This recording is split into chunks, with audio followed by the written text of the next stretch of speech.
It's Halloween. People wear masks. Cute. Most people I know wear them all here. Less cute. You know, I've heard you. Apparently, I speak too fast. Poor things. You couldn't keep up? What a tragedy, huh? Some of you said, he's like a train. Yeah, that's because I actually have somewhere to be. But since I'm generous and you're cognitively cynic, I will try to slow down. But don't get too excited though. I'm slowing down for me, not for you, okay? You just happen to benefit from it. Welcome back. The same arrogance, just slightly slower delivery. You're welcome. You want scary? Relax. And once again, this is not a sermon. It's customer service for reality. No refunds. I don't hate privilege. I hate cosplay.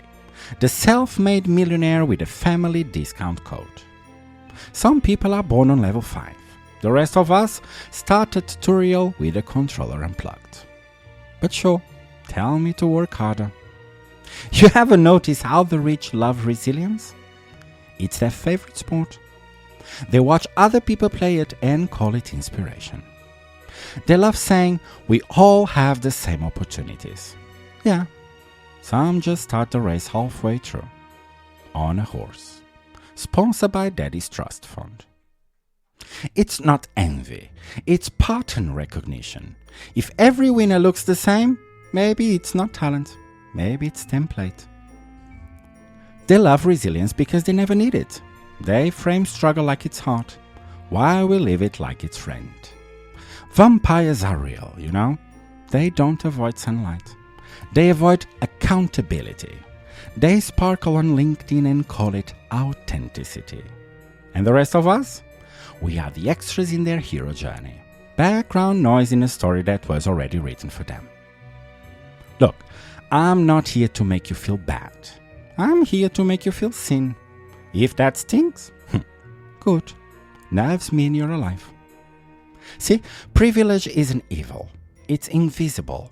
Until someone points a light at it. Then suddenly, everyone's a vampire.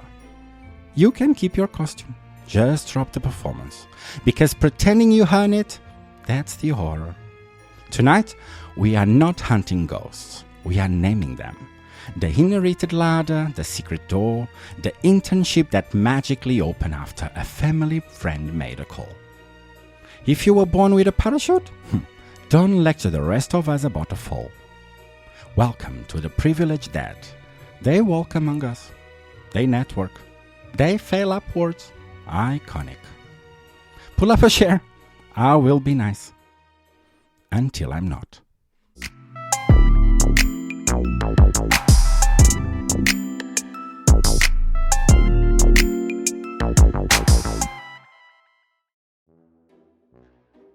They say life's a game.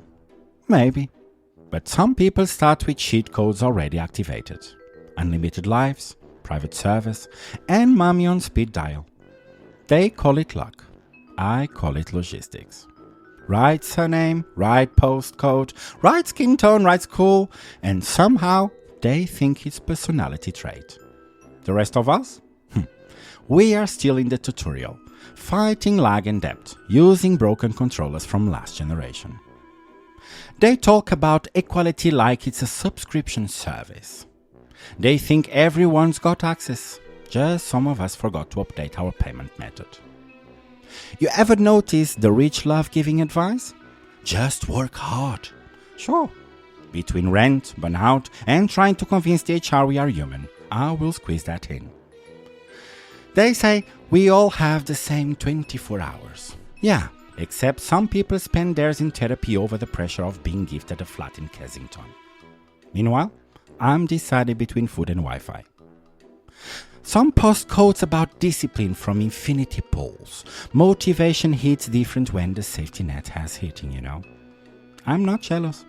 I'm exhausted because privilege never shuts up. It podcasts. It mentors. It starts newsletters about mindfulness and monetizes empathy. And the rest of us? We are still trying to remember the password to survival. To think about being born on level 5, you start thinking gravity is optional. That fella's a bad vibe. That success is spiritual, not structural. They call it manifesting. I call it marketing for people with soft hands. You can't attract abundance when the abundance is already inherited. They love saying money doesn't buy happiness. That's true, but it rents peace and includes free delivery. Some people's biggest struggle is oat milk being out of stock. Mine's the rent reminder email title, Final Notice. Some panic when Uber surges. Others panic when their cards declines. Different genres of horror. The same planet. Some call it burnout. I call it Tuesday. I once met a guy who said he was self-made. Then mentioned his dad only helped him with the first property. Just the one. How generous. Some talk about networking like it's noble. Of course, it's easy to connect when your contacts are preloaded at birth. Some love resilience. I told you it's their favorite sport. They watch other people play it, sipping something organic and posting about gratitude. Some of them even write books about failure and send them to people who can't afford to fail. Privilege has a PR team now, and it's working overtime, Every time someone's called them out, they host a podcast about cancel culture. Because apparently, consequences are oppression now. Some meditate to cope with success. Others drink to forget invoices. They take mental health days. We take pretend you're fine until payday. Their bad day is the wrong sushi in their lunch order. Ours is the electricity meter blinking red. Some apologize for existing in TED Talks. Others apologize for asking for annual leave. Some hire life coaches. Others Google how to breathe properly for free. Some start foundations to feel grounded. Others just hope the ground doesn't collapse under them. And yet, they still post quotes about gratitude, from kitchens bigger than my flat, with captions like, "Find joy in the little things." Yeah, mate, I'm trying. It's called portion control. I'm not angry at privilege. I'm angry at how boring it's become, Wealth used to mean mystery. Now, it means overpriced smoothies and a podcast about fasting. They talk about generational wealth like it's trauma. I had to take over my father's company. Tragic. Did you heal through the yacht? They say money doesn't change people. Of course not. You just let them stay the same without consequences. Some even romanticize struggle. They take ice bath for discomfort. Well, I take cold showers because the boiler's broken. They call it resilience training. I call it winter. And the rest of us? Well, we buy their books, we like their posts, we clap for their enlightenment, because that's what we do. We applaud ghosts for pretending to bleed. The game was never fair, but damn, they made losing look aspirational, huh?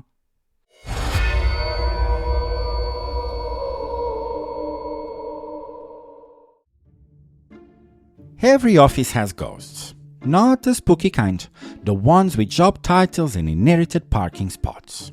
You know who I mean. The senior advisor who's been there since the Queen had darker hair. The head of something whose main contribution is surviving. They don't die. They just get promoted and collect shares. Some people fail upwards so consistently it should qualify as cardio. Every restructuring somehow ends up with them managing the team that used to manage them. You ask how they do it? It's not luck. It's bloodline. HR's favorite family tree. Meet Marcos. Well, I changed his name. He earned this position by being the son of a man who created it. A true innovator, if nepotism counts as product development. Marcos doesn't work, he attends. He has that special skill of entering every room like he owns it.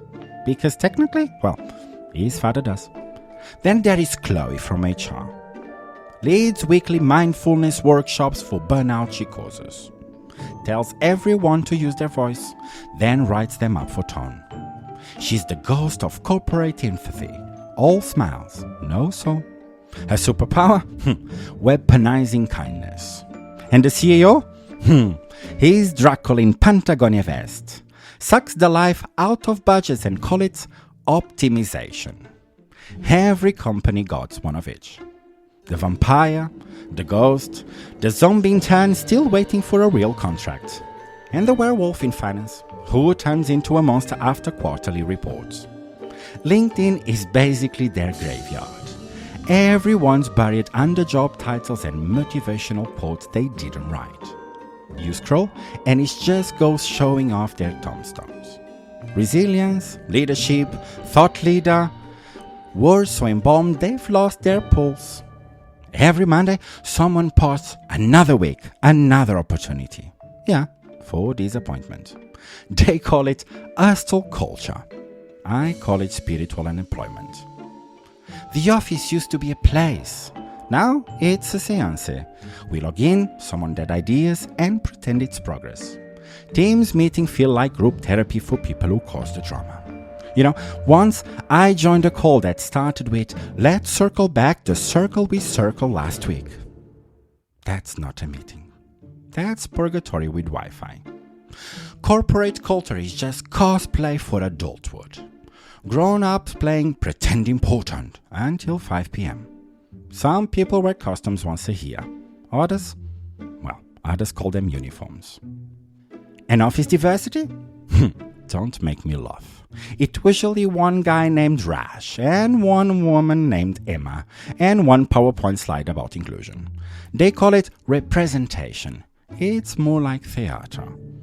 The ghost of fairness still gets no invite to the Christmas party. Everyone's haunted by something. The ghost of potential, the ghost of unpaid overtime, the ghost of someone's that's still calling the shots, and the ghost of purpose, floating above every team building exercise that ends in peace and existential dread. The scariest one? Well, the ghost of fairness, still rumored to exist, never been seen, but occasionally mentioned in HR memos, right next to mental health awareness, and cake for Brenda's birthday.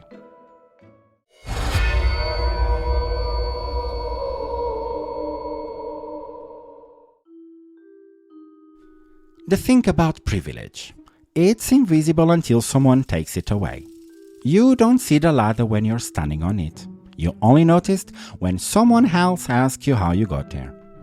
I used to think privilege was just about money. Then I met people with everything, who still wanted to be victims. Turns out, misery is universal. They just get the deluxe version with better lighting. Some say not all privileged people are bad. That's true. But most of them are bored, and boredom with power is how empires start doing stupid things. Some people love to say, we all struggle. Sure, some of us struggle to breathe between shifts, others struggle to pick between Mykonos and Milan. Sometimes I look at them and think, maybe they really believe it, that they worked harder, that they deserved more, that the world's just fairer to good people. It's comforting, isn't it? To think luck has morals. They talk about self-awareness like it's a hobby. Read a book, light a candle, post a quote. Congratulations, you've discovered humility with next day delivery. The truth is, we all have privilege. Some in money, some in timing, some in the luxury of not having to care. But if you never had to question it, never had to explain your existence, never had to make yourself smaller to someone else feel safe, then yeah, you're one of the lucky ones. But luck is the one thing people hate being told they have. We say we want equality, but deep down, we love hierarchy. It tells us who to envy and who to ignore. Without it, we might have to look in the mirror and ask why we need to feel above anyone at all. Privilege isn't just inherited. It's defended, polished, gift wrapped in jokes that aren't funny and rules that were never fair. The system doesn't even need to hide it anymore. It just smiles for the camera and calls it progress. Some people call it tradition. Others call it network. Either way, the path's always the same. We don't mean you. And the rest of us? We play along. Because it's easier to love than to look angry. Angry people don't get promotions. Angry people get labeled. So we smile. We nod. We joke about the system while keeping it alive. Because surviving inside, it feels safer than challenging it. That's the quiet genius of privilege. It teaches obedience dressed as optimism. Because the real horror of privilege isn't how much it gives, it's how little it teaches. Because when everything comes easy, you start confusing luck with virtue and compassion with inconvenience. That's the mirror test. Most people fail it, not because they are cruel, but because they never had to look long enough to notice their reflection blinking back.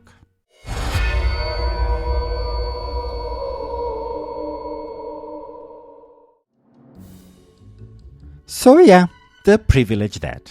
Still walking, still talking, still getting promoting for breathing. I used to think monsters live under the bed. Now I know they live in boardrooms, in parliament, in private school and panel discussions. They don't bite, they brunch. And somehow, that's worse. They call it etiquette. I call it emotional tax evasion. Halloween's once a year, but some people never take the mask off. They just upgrade the filter and call it self-growth. So, if you see a ghost tonight, don't scream. Ask them what school they went to. If it starts with Saint, run. If it's say Oxford, move countries. Here's the funny thing, we all play a part in it. We like our villains well-dressed and polite. We vote for them, we follow them, we quote them in job interviews. We love to hate them, right up until we want to be them. Everyone thinks they are the underdog, even the people who own the stadium. That's the trick. Privilege makes you feel humble for having everything. Privilege isn't a costume, it's comfort, and comfort's addictive. It teaches you to confuse being comfortable with being kind. The trick? It feels like virtue. You ever notice how the privileged apologize? Always in statements. I'm sorry if anyone was offended. Well, mate, that's not remorse. That's PR with lighting. Meanwhile, the rest of us apologizing for existing, for being late, for being tired, for asking questions at the wrong time. And we call it manners. But really, it's survival with good posture. Anyway, I'm getting tired. That's enough, honestly, for one night. My drink's empty, my patience too. And somewhere Marcos from HR just reposted a quote about leadership. If you made this far, congratulations. You've survived another episode of Class Horror. Take a bow or a breath. They both count as victories these days. Next week, we will probably offend someone else. Maybe even you. That's growth. The uncomfortable kind. Happy Halloween, humans. Try not to lose your soul in the networking queue. Uninfluenced, Unpaid, Unfiltered. I'm Jackman, and this was the Unfiltered Outsider.